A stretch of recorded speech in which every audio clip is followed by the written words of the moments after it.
Hello everyone. आज हम discuss करेंगे वेक्टर पोटेंशियल और स्केलर पोटेंशियल को कि हम टेंसर फॉर्म में कैसे रिप्रेजेंट करेंगे। तो मैंने यहाँ पर हेडलाइन दिया है रिलेटिविस्टिक पोटेंशियल। तो इसके लिए हम क्या लिखेंगे, द इलेक्ट्रिक फील्ड और magnetic field are express in terms of scalar potential phi and vector potential A vector.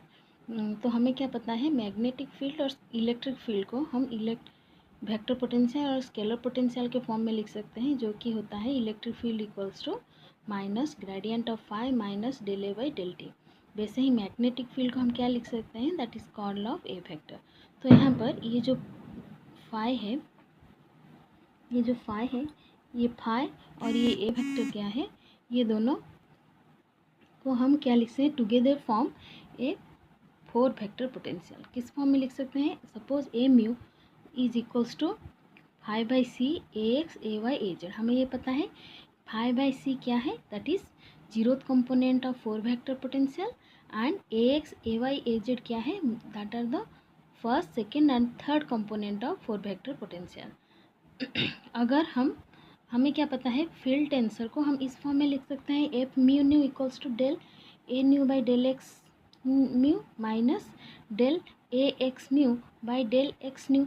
यहाँ पर म्यू अगर मैं यहाँ पर इसे अगर मैं इक्वेशन 2 दे दूँ और यहाँ पर अगर मैं म्यू इक्वल टू 0 लूँ और न्यू इक्वल टू 1 लूँ, तो हमें क्या मिलेगा, दैट इज़ F01। F01 मतलब इस फॉर्म में आ जाएगा, इस फॉर्म में आ जाएगा, मतलब ये कितना हुआ, दैट इज़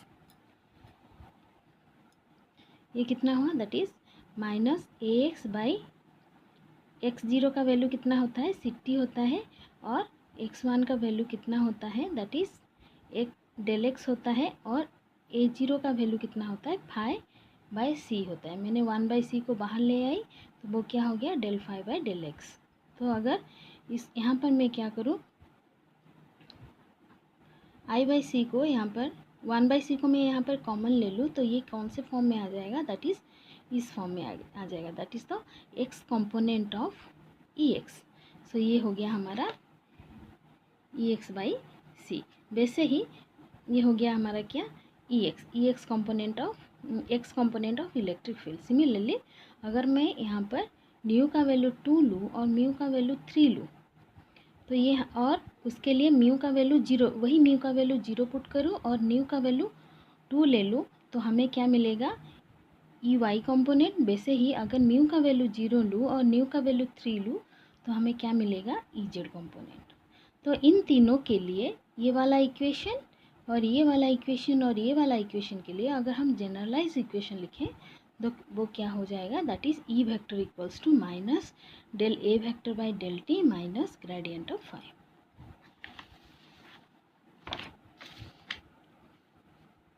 वहाँ पर मैंने म्यू इक्वल टू 0 पुट किया था और न्यू का वैल्यू चेंज किया था।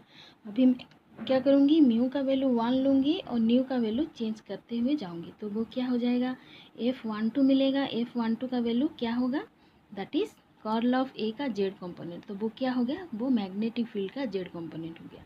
वैसे ही मैं यहाँ पर म्यू का वैल्यू 2 लूँ और न्यू का वैल्यू 3 लूँ, तो मुझे क्या मिलेगा, F23 मिलेगा, जिसका वो क्या होगा, वो होगा हमारा x component of curl of A vector, जो क्या है, मैग्नेटिक फील्ड का एक्स कंपोनेंट है। वैसे ही अगर हम म्यू का वैल्यू 3 लूँ और न्यू का वैल्यू 1 लूँ, तो हमें क्या मिलेगा, F31, जो क्या होगा, that is the curl of A vector white component. वो क्या होता है, that is magnetic field white component. अगर मैं यहाँ पर हमें क्या मिल गया, बी एक्स मिल गया, बी वाई मिल गया और बी जेड मिल गया। अगर मैं इन तीनों को जनरलाइज करूँ, तो मुझे क्या मिलेगा, that is curl of A equals to B vector.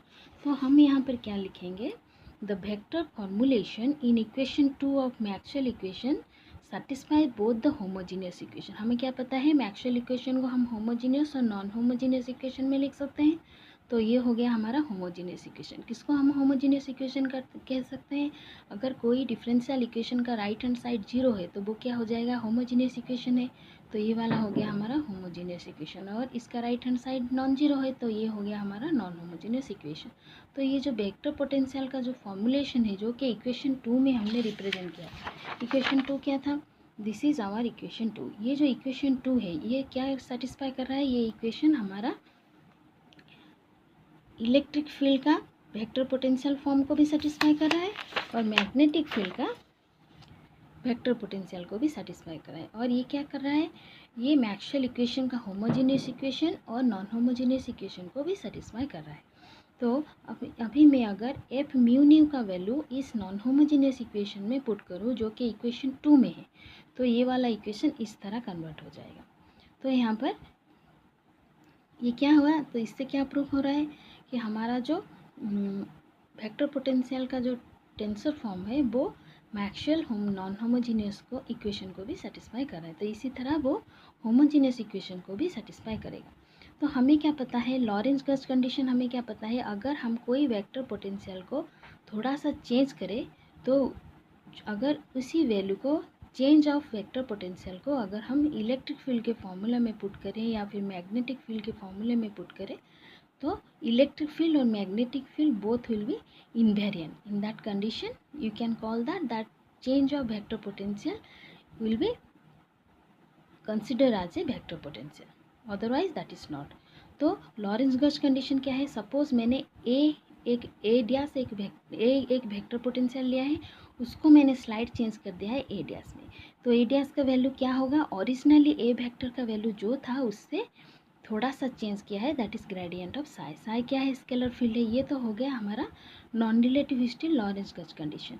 तो अगर मैं इसको टेंसर फॉर्म में लिखूँ तो वो क्या होगा, suppose A mu is the vector potential, अगर इसको मैंने स्लाइड चेंज कर दिया ए म्यू डैश में तो वो क्या होगा, ए म्यू डैश का वैल्यू कितना होगा, original vector potential plus del phi by del X mu. ये जो फॉर्म है, ये जो पार्ट है, ये किसको रिप्रेजेंट कर रहा है, that is gradient of a scalar field. ये है उसका टेंसर फॉर्म। तो del lambda by del X mu, यहाँ पर लैम्बडा क्या है, लैम्बडा है यहाँ पर scalar field. This is called Lorentz invariance condition. मतलब ये वाला फॉर्मूला अगर मैं पुट करूँ तो इस कंडीशन में इलेक्ट्रिक फील्ड और मैग्नेटिक फील्ड इनवेरिएंट रहना चाहिए, तभी जाके हम उसे उस वेक्टर फील्ड और स्केलर फील्ड को हम वेक्टर पोटेंशियल और स्केलर पोटेंशियल बोल सकते हैं। तो ये कंडीशन को क्या बोलते हैं, that is called Gauss invariance condition. अगर इसी वैल्यू को हम क्या लिखें, we can exploit it to the simply equation 2। अगर हम इक्वेशन 2 में उसको अप्लाई करें तो हमें क्या मिलेगा, ये प्रूफ मिलता है कि हमारा जो वेक्टर पोटेंशियल टेंसर फॉर्म है वो लॉरेंज गॉस इनवेरिएंस कंडीशन को भी सेटिस्फाई कर रहा है। सिमिलरली हमें लॉरेंज गॉस कंडीशन भी पता है। लॉरेंज गॉस कंडीशन क्या है, ये ऐसा कंडीशन है जिसमें हम एट ए टाइम एक वेक्टर फील्ड और एक स्केलर फील्ड को वेरीफाई कर सकते हैं कि वो स्केलर फील्ड स्केलर पोटेंशियल हो सकता है या फिर वेक्टर पोटेंशियल हो सकता है। वो फॉर्मूला क्या है, that is called Lorentz condition. That Lorentz condition is divergence of A vector plus 1/c del phi by del t equal to 0। So divergence of A is equals to, मैंने यहाँ पर क्या किया है, 1/c को del by del T को बाहर निकाल लाई और फाई के नीचे सी को डिवाइड कर दिया। सो 5/c क्या है, that is the zeroth component of vector potential tensor form. और ये वाला पार्ट हमें क्या मिल जाएगा, यहाँ पर हमें मिल जाएगा that is the first component, second component and third component of vector potential in tensor form। तो इन दोनों के लिए अगर मैं जनरलाइज इक्वेशन लिखूँ टेंसर फॉर्म में तो वो क्या हो जाएगा, del A nu by del X nu that is equals to 0। अभी हम क्या करेंगे, इस लॉरेंज गॉस कंडीशन को किसमें, इक्वेशन 2 में अप्लाई करें, इक्वेशन 3 में अप्लाई करेंगे। इक्वेशन 3 हमारा क्या था, ये था हमारा इक्वेशन 3। तो यहाँ पर हम अप्लाई करेंगे इक्वेशन। गॉस कंडीशन क्या है, हमारा गॉस कंडीशन है, this is our Gauss condition, del A nu by del X mu equals to 0। तो यहाँ पर क्या है, ये जो फर्स्ट पार्ट है इक्वेशन 3 में, ये जो फर्स्ट पार्ट है यहाँ पर हम लॉरेंज गॉस कंडीशन को अप्लाई करेंगे। लॉरेंज कंडीशन में क्या है, ए वेक्टर न्यू बाई एक्स, यहाँ पर म्यू है, अगर मैं यहाँ पर न्यू ले रही हूँ तो यहाँ पर मैं क्या लूँगी, म्यू लूँगी। और यहाँ पर कंट्रावेरिएंट फॉर्म में है एक्स न्यू, इसको मैं क्या कन्वर्ट कर दूँगी, एक्स म्यू कोवेरिएंट फॉर्म में कन्वर्ट कर दूँगी, क्योंकि contravariant form and covariant form are the symmetric in nature, so I can convert covariant and contravariant without changing its sign. सो मैंने यहाँ पर वैसे ही लिखा है। तो अगर मैं यहाँ पर इक्वेशन 3 का जो फर्स्ट टर्म था वहाँ पर ये लॉरेंस गज कंडीशन को मैं अप्लाई करती हूँ, तो ये क्या हो जाएगा, ये पार्ट 0 हो जाएगा। तो बाकी क्या बचा, सेकेंड पार्ट बचा।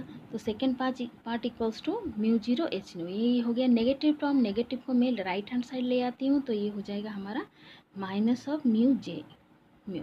तो ये जो del square second order derivative है उसको मैंने इस सिंबल में रिप्रेजेंट किया है। तो इस सिंबल का वैल्यू क्या हो गया, that is del by X nu into del by del X nu. और अगर मैं इसको नॉन रिलेटिविस्टिक फॉर्म में लिखूँ तो ये हो गया 3 कंपोनेंट के लिए del square minus 0th component के लिए हो गया 1/c² del square by del T square. तो ये किसका फॉर्मूला है, वो है डी एल्बर्ट्सियन ऑपरेटर। तो इसको हम क्या बोलते हैं, दैट इज डी एल्बर्ट्सियन ऑपरेटर। सो ये इक्वेशन 4 हमें कंबाइंडली क्या रिप्रेजेंट कर रहा है, that is representing the 4 vector potential in one single equation. So ये हो गया हमारा क्या, 4 relativistic 4 vector potential. Thank you.